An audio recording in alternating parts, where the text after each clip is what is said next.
The Georgia Board of Education approved a stunning, mind-boggling, you use whatever adjectives comes to your mind, resolution on race today. It essentially supports the governor's opposition to teaching critical race theory in public schools. But it is just so much more than that. It is the language that they use for me.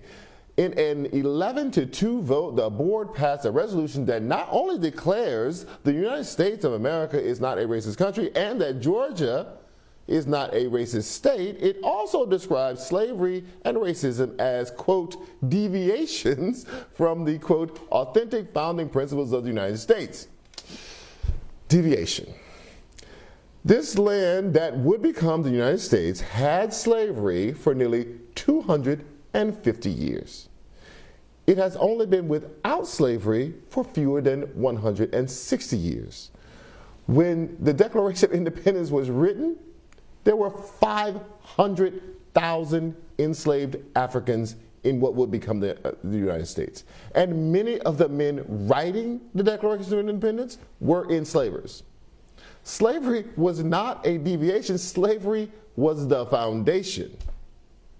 Now, even though the revolution never directly mentions critical race theory specifically, it comes on the heels of a letter Georgia Governor Brian Kemp sent to the board just 2 weeks ago, urging them to oppose CRT in schools. And the governor has released this statement today, in part praising the school officials, saying, "I applaud the members of the State Board of Education for making it clear this dangerous anti-American ideology has no place in Georgia classrooms." Kemp is one of several governors who has called for bans on critical race theory. So far, Republican-led legislatures in Tennessee, Idaho, Oklahoma, Iowa, Texas, and Arkansas have banned it, and several other states are considering it. The Georgia Board of Education resolution will not change any current curriculums. It's just a statement of the board's beliefs, but some fear it could silence some schools. And one county representative said he plans to introduce legislation next session to ban the theory statewide. Joining me now to discuss is Georgia Teacher of the Year, Tracey Nance Pendley, and Chairman of Atlanta Public Schools, Jason Esteves. Mr. Estevez, did we lose Mr. Estevez? I think we are experiencing, oh, he's back, great. Mr. Estevez, okay, tell me what this is, because I've been looking at this resolution all day, and, you know, I'm like, what in the world is this document? It is a political stunt, is what it is. It has really no effect on school systems across Georgia. But what it does do is it sends a chilling message to educators. It sends a chilling message to our students. And it sends a chilling message to the rest of the nation that our schools should not be places where race is discussed. And as we all know, systemic racism is real. It exists. It impacts students each and every day. It impacts their families. And it leads to opportunity gaps. And unless we are able to address those issues, unless we are able to have honest and robust conversations in the classroom, then we won't solve those issues. We won't tackle them. And what the State Board of Education did today was take a huge step backwards in many of the commitments, that we made, many of us made last year, to fight systemic racism in the wake of George Floyd and Ahmaud Arbery and so many others. Many of us thought there was actually some momentum going into 2021 as it relates to tackling systemic racism. And our governor, who is up for election next year and is trying to do his best to hold on to his base, thought that this would be a great idea to pull this political stunt, and the State Board of Education went along with it. Ms. Pendley, you know, the resolution may not have teeth, but what will be the effect in the classroom? It worries me for many reasons. I think that, you know, for one, it really highlights a lack of informed decision making, and in the classrooms, it could stifle important conversation about current events. You know, every good teacher knows that the way we build learning is through constructing knowledge together. And by teaching our students how to ask questions, how to look at bias. And if teachers have to walk on eggshells in fear of being disciplined, just like an Effingham high school teacher was disciplined this past week, it's not going to be good for our kids. Mr. Estevez, so if this comes up, I mean, the vote wasn't close, right? So it's 11-2. So I was expecting there would be a closer vote or something. No, this is overwhelmingly, this board believes that this is the right way to go.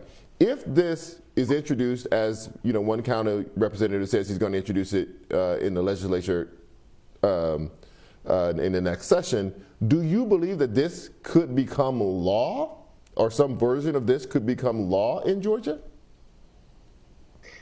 It very well could be. We know that next year is an election year, so I think that Republicans will be doing all that they can to build and strengthen their base.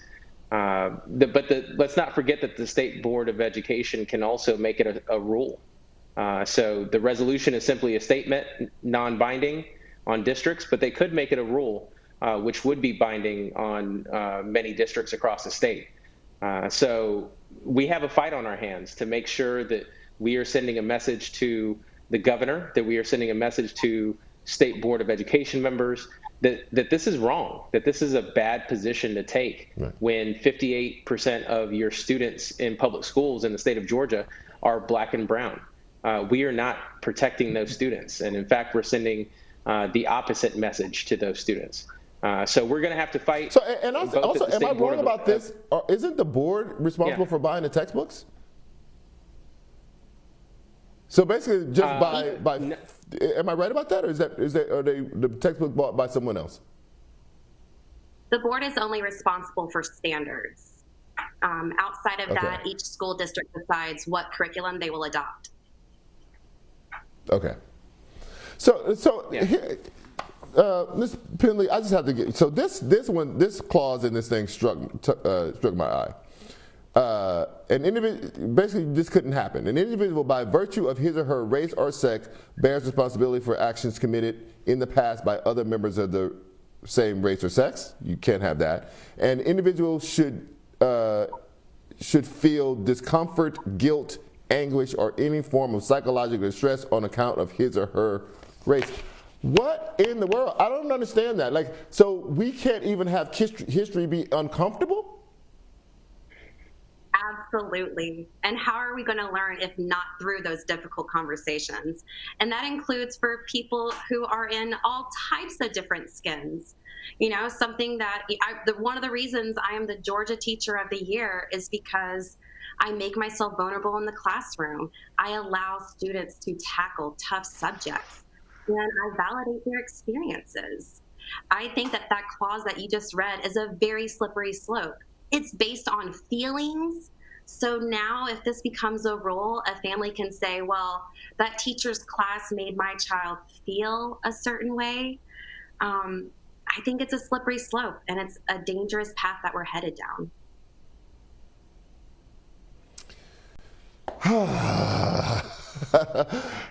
Mr. Estevez, so what's, look, just cast forward.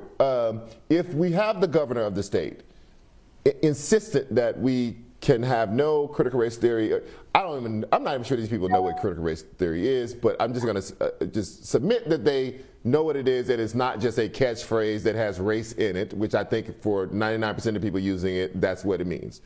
That he doesn't want critical race theory being taught. In this resolution, they say, make sure that you don't teach that slavery was the founding of the country. That's the central premise of the 1619 Project. Casting forward, what do you think is going to happen in Georgia and around the country? Some of these states, as I just said in the open, already have banned this, and these are Republican-led states. As you mentioned, we're going into election season. This is part of what the culture war that the Republicans want to fight. Georgia may want to fight it. What do you think is the future outlook for this in Georgia?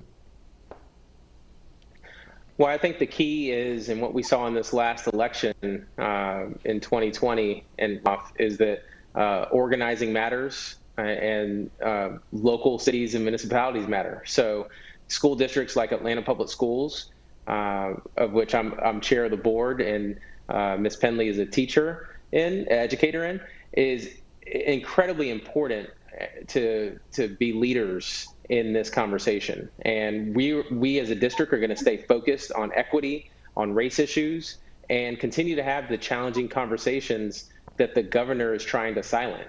I think that if school districts like Atlanta Public Schools across the South and across the country, where these Republican governors are trying to have and fight this culture war, step up to the plate and serve as leaders in this space, you'll see significant pushback coming out of these states. I can tell you that from at the end of last year, it felt like, and polls showed, that more people believe in systemic racism than ever before. So I think we're making progress.